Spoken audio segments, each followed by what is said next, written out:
আপনার কাছে কি কি আইটেমের ঝালমুড়ি পাওয়া যায়? একটা ঘুগনি সহ নরমটা হয়, একটা ড্রাই মুড়ি হয়।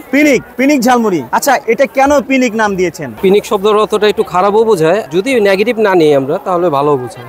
অর্থাৎ ঝাল অনেক পরিমাণে বেশি থাকে, ব্যাপক, তার জন্য মাথা নষ্ট হয়ে যায়, সেই ক্ষেত্রে পিনিক। মুড়ির অনেকগুলোই নাম আছে। বেবি মুড়ি অর্থাৎ বাচ্চা মুড়ি ঝাল ছাড়া, ফ্লেভার আছে, মিডিয়াম আছে, এক্সট্রিম আছে, মোর আছে, পিনিক আছে। এক্সট্রিমে কি থাকে? এক্সট্রিমেও ঝাল প্রচুর থাকে। আর পিনিকটা একেবারে মাথা নষ্ট। কয়টা বোম্বই মরিচ থাকে সেটা আমি কখনো গুনিনি, কত পরিমাণে থাকে আমি নিজেই জানি না। ওই পিনিক মামার সম্পর্কে ভালো জানে, সবার আইডিয়া আছে ভালো। পিনিক, আমার নাম মোহাম্মদ রিয়াজউদ্দিন রাজু। তো আপনার অ্যাড্রেসটা একটু বলে দেন। অ্যাড্রেসটা এটা গ্যাস পাইপ সংলগ্ন, আর মদিনা মসজিদ রোড পড়ে, এই পাশে মদিনা মসজিদ রোড, এই পাশে গ্যাস রোড, জুরাইন।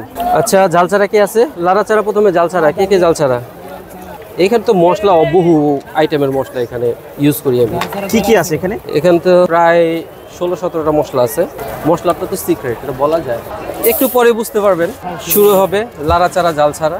ভাইয়া, এই যে এই তেলটা দেখা যাচ্ছে, এটা কিসের মশলা? এটা বিভিন্ন মশলা আছে, গরুর মাংসের মশলা, বিভিন্ন মশলাই আছে এটাতে। সম্পূর্ণ মশলাই, কোনো মিট নাই, কোনো বিফ নাই, মানে যে কোনো ধর্মের লোকই খেতে পারবে, কোনো সমস্যা নেই।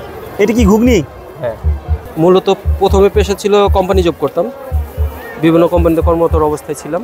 ঝালছাড়া আপনার আর কার ছিল ঝালছাড়া?